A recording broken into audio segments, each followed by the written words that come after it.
Existe um momento específico em que crescer deixa de ser confortável. Não porque algo deu errado, mas justamente porque algo deu certo. Você começa a perceber que certas conversas já não cabem, que algumas reações automáticas soam estranhas, que antigas referências perderam força. E, ainda assim, nada explodiu por fora. A vida segue aparentemente igual. É aí que mora o paradoxo. A transformação mais rápida quase nunca começa com mudanças visíveis, mas com uma ruptura silenciosa entre quem você foi treinado a ser e quem você já está se tornando. Quando essa ruptura acontece, chega um ponto em que não faz mais sentido continuar se apresentando ao mundo da mesma forma. Não por vaidade, não por superioridade, mas por coerência.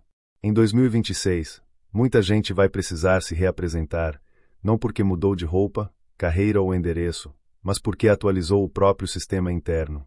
A maioria das pessoas acredita que evolução é acúmulo.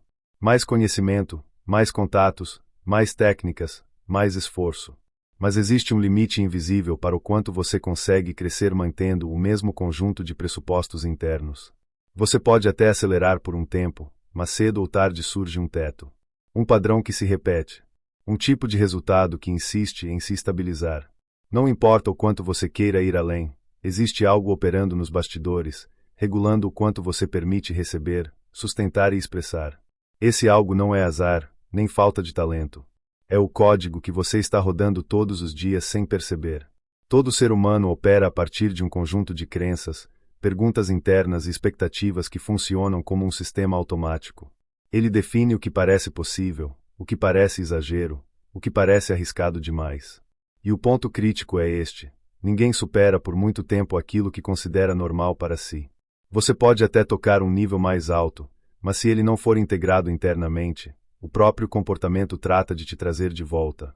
Não como punição, mas como ajuste. É o mesmo mecanismo que faz alguém se esforçar muito quando está abaixo do padrão pessoal e relaxar quando sente que já chegou onde deveria. O problema é que esse padrão raramente é consciente. É por isso que tantas pessoas sentem que estão fazendo tudo certo. Ainda assim, algo não destrava. Elas trabalham, estudam, se dedicam, refletem, mas vivem uma espécie de repetição elegante. Mudam os cenários, mas os resultados emocionais e práticos se parecem demais. Isso acontece porque novos comportamentos foram adicionados sobre um sistema antigo. A estética mudou, a linguagem mudou, mas a lógica profunda continua a mesma. Em algum nível, a pessoa ainda opera a partir de medo, de comparação, de necessidade de provar valor ou de não se afastar demais daquilo que o ambiente espera. Esse tipo de motivação até gera movimento, mas cobra um preço alto. E, principalmente, tem um alcance limitado.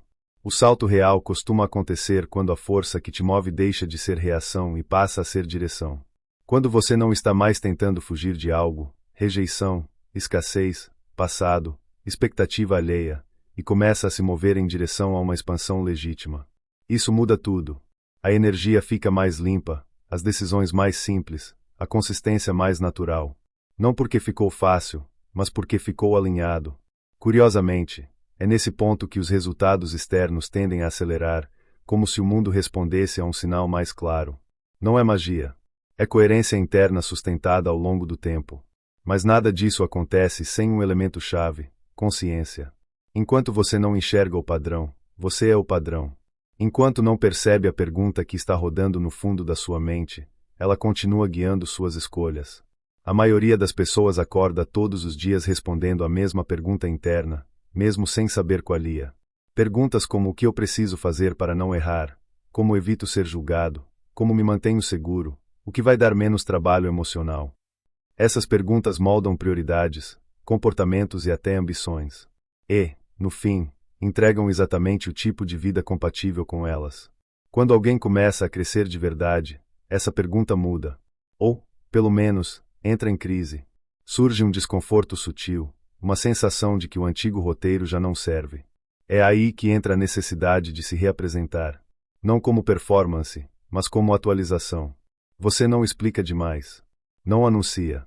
Apenas passa a agir de um lugar diferente. E isso, inevitavelmente, causa estranhamento. Pessoas que te conheciam de um jeito começam a não saber exatamente onde te encaixar. Algumas tentam te puxar de volta. Outras se afastam. Outras se aproximam pela primeira vez. Esse é um efeito colateral natural de qualquer mudança real de nível. Um dos aceleradores mais subestimados desse processo é o feedback consciente. Não o feedback usado para validação, mas como instrumento de clareza.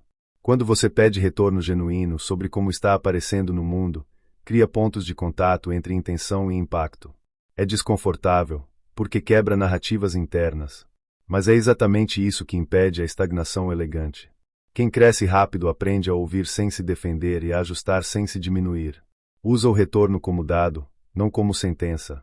Esse tipo de postura exige maturidade emocional, mas devolve algo raro, liberdade de evolução contínua. Outro ponto decisivo é revisar, de forma honesta, quais áreas da sua vida estão sendo mantidas no automático. Todo mundo tem zonas em que está presente e zonas em que apenas repete.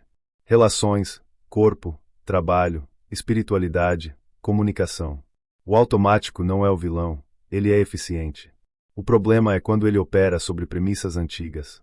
Trazer consciência para esses espaços não significa controlar tudo, mas escolher conscientemente onde atualizar o sistema. Pequenos ajustes feitos de forma consistente costumam gerar mudanças desproporcionais ao longo do tempo. Talvez a ideia mais poderosa, e mais ignorada, seja a de que a mente responde melhor a perguntas do que a afirmações. O que você pergunta determina onde sua atenção pousa. E a atenção, sustentada, molda percepção, decisão e ação. Quando alguém muda a pergunta central que guia seus dias, muda a forma como interpreta desafios, oportunidades e até encontros casuais. Em vez de "isso é possível para mim", a pergunta passa a ser como alguém que já vive isso se comportaria agora. Em vez de "o que vão pensar", surge "o que é coerente com quem estou me tornando". Essas perguntas não dão respostas imediatas, mas reorganizam o campo interno. Reapresentar-se em 2026 não será, para muitos, um evento pontual. Será um processo silencioso, quase imperceptível para quem olha de fora, mas profundamente transformador para quem vive por dentro. Não envolve negar o passado, mas integrá-lo sem permitir que ele dite o limite do futuro. Envolve assumir que certas versões de você cumpriram seu papel e podem ser honradas sem serem mantidas no comando. E envolve, sobretudo, aceitar que crescer rápido não é correr mais, e sim remover freios que você nem lembrava que existiam. No fim, a pergunta não é se você vai mudar. Isso é inevitável. A pergunta é se essa mudança será inconsciente, arrastada pelas circunstâncias, ou consciente, guiada por escolhas internas claras. Porque quando a mudança se torna consciente, algo curioso acontece. Você não precisa convencer ninguém de quem se tornou. A sua presença faz o trabalho. E, em algum momento, sem anúncio formal, você percebe que já não está se apresentando do mesmo jeito. Porque finalmente passou a habitar, com naturalidade, um nível acima.